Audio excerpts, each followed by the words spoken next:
Elle manifeste régulièrement sa réprobation par de vigoureux hochements de tête, plonge dans son dossier, le surligne, se lève pour aller murmurer à l'oreille de son avocat, replonge dans son dossier, prend des notes, ne perd pas une miette de la lecture de l'acte de renvoi, 115 pages, qu'elle connaît pourtant par cœur et qui lui vaut d'être là, sur le banc des prévenus, plutôt que sur ceux de l'Assemblée nationale.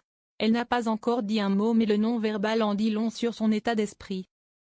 Marine Le Pen sera combative, dans le procès que lui intente le tribunal correctionnel de Paris devant lequel elle a été renvoyée avec 26 autres prévenus.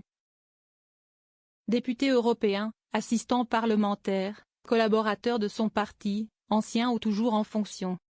Les débats de cette troisième journée d'audience ont donné lieu à quelques empoignades au moment où la présidente s'est employée à chiffrer les détournements visés par la prévention, autrement dit les montants imputés à chaque prévenu. Ce chiffrage ne s'est pas révélé très clair, entre les auteurs principaux, les complices et les receleurs, sur 3 périodes différentes et durant 12 ans. Les calculs auxquels la présidente Bénédicte de Pertuis s'est livrée à voix haute n'ont pas fait consensus, sur les bancs de la défense, et on a frôlé l'incide d'audience à plusieurs reprises. On a fait des évaluations comme on a pu, si esti peut être totalement faux. Marine Le Pen, 474 000 €. Jean-Marie Le Pen, 513 000 €. Fernand Le Rachinel, 815 000 €. Bruno Gollnisch, 1,04 million, énumère-t-elle. La magistrate, qui fut dans une autre vie auditrice financière chez Ernst & Young, croise à présent les contrats par assistant parlementaire. Catherine Griset, chef de cabinet de Marine Le Pen, aujourd'hui députée européenne, 298 000 €. Micheline Brunat, secrétaire particulière de Jean-Marie Le Pen, 550 000 €. Thierry Légier, garde du corps des Le Pen père et fille, 41 000 €, et graine-t-elle encore.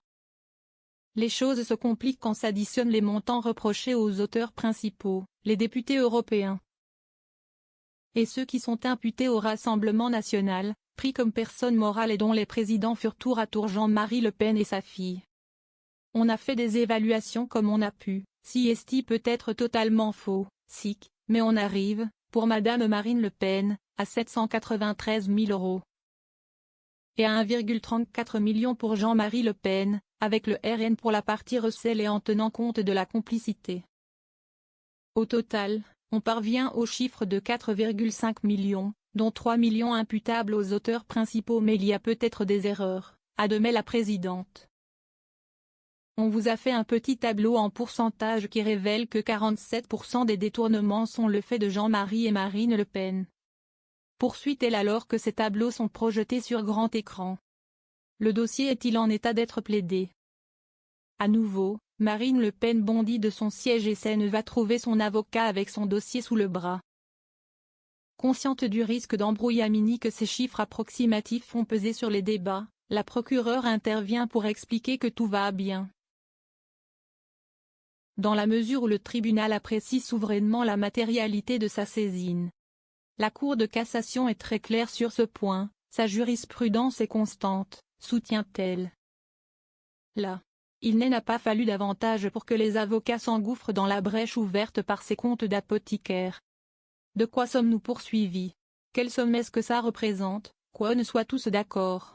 Demande Patelin, l'un des plaideurs. Je suis stupéfait par la teneur de ces débats. J'ai envie de dire, le dossier est-il en état d'être plaidé? Tonne Rodolphe Bosselu, avocat de Marine Le Pen, constamment debout et rêvant toujours de faire renvoyer le procès. Vous nous dites que vous allez faire supporter à la personne morale des contrats qui n'ont pas été mis à la charge des députés. On a un vrai sujet, dit un autre. Le système. Bon, il vous suffit de prendre les chiffres des contrats annexés dans l'ordonnance de renvoi, ceux qui sont en gras et les autres. Il me semble qu'on a tous compris, tente la présidente. Ah non, strictement rien compris, bondit un avocat de la défense. On a un vrai problème avec le recel, on a vraiment le sentiment d'être piégé, s'indigne son confrère. Jusqu'ici aussi calme que possible, la présidente se fâche d'un coup, il n'y a aucun piège, nous essayons de mettre les chiffres au clair, avec vous, plutôt que dans le secret du délibéré. Une telle accusation n'est pas supportable. Si est-il l'impression que j'ai, maintient l'avocat. Eh bien, gardez vos impressions et, surtout, ne vous y fiez pas. La présidente évoque alors le système. On a mis des chiffres en face des dates, on se basera sur le système. Annonce-t-elle, soulevant aussitôt dit une nouvelle salve de réaction. Elle a dit on se battra contre le système? Chuchote sur son banc Marine Le Pen, qui a du mal comprendre. De quel système voulez-vous parler? Il y a un système? Fait mine de s'étonner son avocat. J'ai besoin de savoir ce qu'on me reproche au juste, pour préparer mes audiences. Intervient me François Wagner, qui défend plusieurs députés. Très bien, maître, on y veillera, soupire la juge.